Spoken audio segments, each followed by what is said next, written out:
أعوذ بالله من الشيطان الرجيم بسم الله الرحمن الرحيم ما جعل الله من بحيرة ولا سائبة ولا وصيلة ولا حام ولكن الذين كفروا يفترون على الله الكذب وأكثرهم لا يعقلون رب اشرح لي صدري ويسر لي أمري واحلل عقدة من لساني يفقه قولي. دې آیتونو کې الله رب العالمین د یو څو اصول تذکره کوي. اولنې اصل او قانون دا دی چې په مکه مکرمه کې بعض خلکو بعض څاروي هغه به د خدایانو د بتانو په نوم باندې به پرېښودل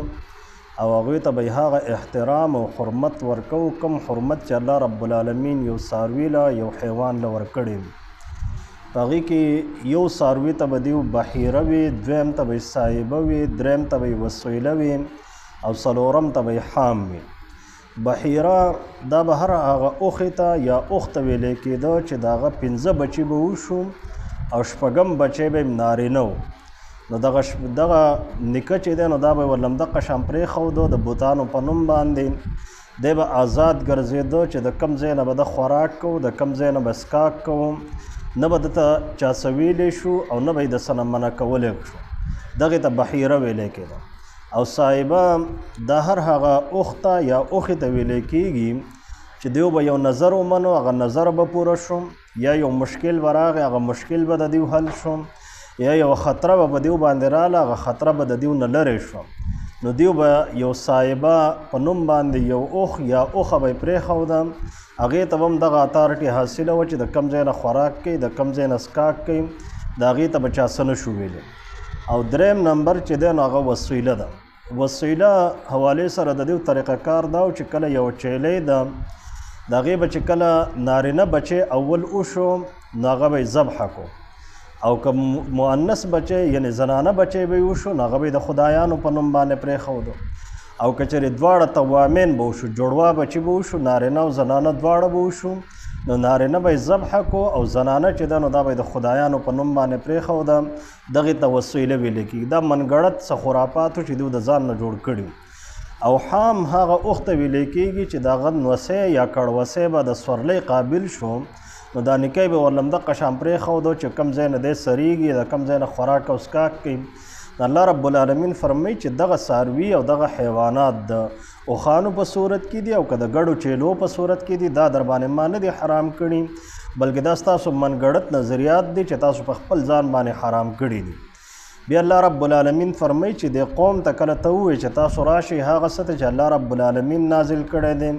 نبي علیه الصلاة والسلام ته راشئ، د هغه تعلیماتو ته مخامخ شئ. نو دیو فوراً وایي چې یاره زمونږ د پلار او د نیکه دین زمونږ دپاره کافي دی، بس په هغې باندې به مونږ عمل درآمد کوو، بل طرف ته مونږ نه ځو. الله رب العالمین فرمایي اگر چې د دیو پلاران او نیکان هغه په سسیز باندې پویده هم نه او نه په نیغه لار باندې، نو بیا هم ته په پلار او په نیکه پسې ځي. پلار او نیکه پسې خو انسان په هغه صورت کې دي چې کله انسان ته دا کلیر وي چې واقعي پلار او نیکه مې د الله رب العالمین په دین باندې پوهیږي او د الله رب العالمین په دین باندې روان دی، او ما هم د الله رب العالمین دین ته رابلي، ځان ته مې نه رابلي، نه مې جاهلیت ته رابلي. دغه شان نبی علیه الصلاة والسلام ته الله رب العالمین د امت ته یوه تسلي ورکړ ده چې کله انسان کوشش کوي او د کوششونه نتیجه نه ورکوي نو دی بیا د خپل ځان فکر کوي. کله چې د فتنې یو دور داسې راشي چې انسان پکې خپل ځان محفوظ نشي ساتلی، نو بیا به انسان دا کوشش کوي چې حتی الامکان خپل ځان محفوظ وساتي او نور انسانان که بیا د بربادي طرف ته ځي نو په دغه صورت کې به د ده نه تپوس نه کېږي. دې آیت متعلق د حضرت ابوبکر صدیق رضی الله تعالی عنه یو مشهوره خطبه ده. هغه فرمایي چې د الله بندگانو تاسو دا آیت لولئ، خو د دې اکثر تاسو غلط مفهوم چې دی نو هغه بیانوئ. ما پخپله د نبی علیه الصلاة والسلام نه اورېدلي چې تاسو به خامخا امر بالمعروف کوئ او نهي عن المنکر به کوئ، د معروفاتو حکم به کوئ، د منکراتو نه به تاسو منع کوئ، تر دې پورې چې داسې فتنې راشي چې هغه د شپې د تیارو په شان په تاسو باندې راخورې شي او انسان به بیا خپل ځان غم کوي، بیا به بل پرېږدي. البته یو قانون الله رب العالمین په دې کې دام ذکر کړ دی چې کله ناکله انسان همیشه بل انسان ته ګوته نیسي یاره په پلان کې دا نقصان دی د پلان کې په عمل کې دا کمی دی په پلان کې دا نقصان دی نو الله رب العالمین فرمایي چې همیشه بل ته ګوته مه نیسه بلکې کله ناکله په خپل ګریوان کې هم سوچ کوه چې په تا کې کمی کمیانې او کوتاهیانې موجود دي د هغې اصلاح کوه داسې نه چې ته د بل د اصلاح پورې لګېدلی وي او خپل هغه ټول عمل چې دی نو هغه دې برباد وي او خپل ځان د جنت په ځای باندې د جهنم په لاره دې روان کړی وي نو دا درې واړه مفاهیم په دغه آیت کې موجود دي په آیت نمبر 105 کې ما جعل الله نه دی ګرځولی الله رب العالمین په تاسو باندې حرام من بحیرة د بحیرنه ولا سائبة او نه د سائبین ولا وسویلة او نه د وسویلین ولا حام او نه حام اوخ چې دی نو هغه په تاسو باندې الله تعالی حرام کړی دی ولكن الذين لیکن هغه خلق کفرو چې کفر کړی دی یفترون علی الله الکذب هغوی په ځان نه جوړوي په الله رب العالمین باندې دروغ واکثرهم لا یعقلون او اکثریت د دوی هغه بېوقوفه دی په خبره نه پوهېږي د عقل نه کار نه اخلي واذا قیل لهم او کله چې وویلی شي دیو ته تعالو چې تاسو راشئ الی ما انزل الله هغه څه ته چې الله رب العالمین نازل کړی دی و الی الرسول پیغمبر علیه الصلاة والسلام ته راشئ نو قالو دیو فورا وی حسبنا ما وجدنا علیه آباءنا چې کافي دی زمونږ دپاره هغه څه چې مونږ موندلي دي خپل پلاران او نیکونه په کومه طریقه باندې هغه طریقه زمونږ دپاره کافي ده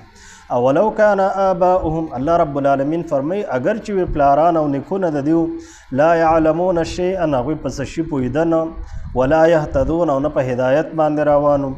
یا ایها الذین آمنوا ای هغه خلکو چې ایمان هم راوړی دی علیکم انفسکم په تاسو باندې خپل ځانونه دي ستاسو له الله رب العالمین اول د خپل ځان متعلق تپوس کوي د هغې نه پس به الله رب العالمین د بل متعلق بیا ستا نه تپوس کوي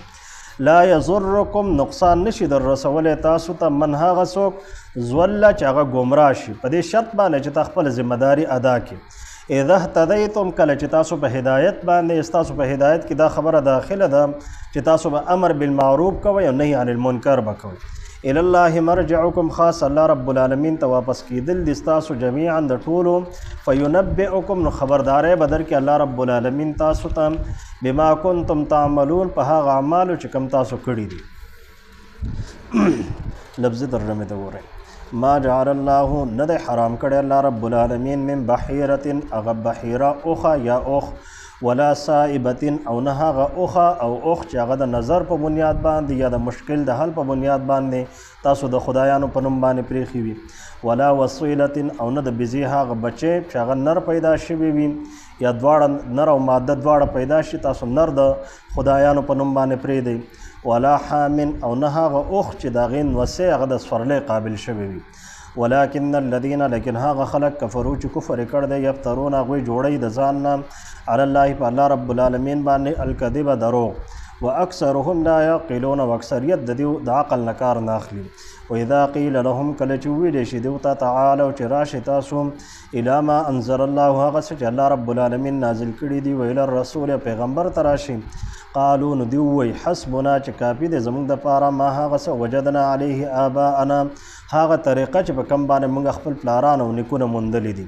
اولو کان آباؤهم اگر چې وي پلاران او نیکونه د دیو لا یعلمون شیئا هغوی نه پوهېږي په څه څیز باندې ولا یهتدون او نه په هدایت باندې یا ایها الذین آمنوا خلکو چې ایمان هم راوړ دی علیکم انفسکم په تاسو باندې لازم ده د خپل ځان غم کول او د خپل ځان غور او فکر او اصلاح کول لا یضرکم نقصان نشي در رسولی تاسو ته من هغه څوک ضله چې هغه ګمراه شي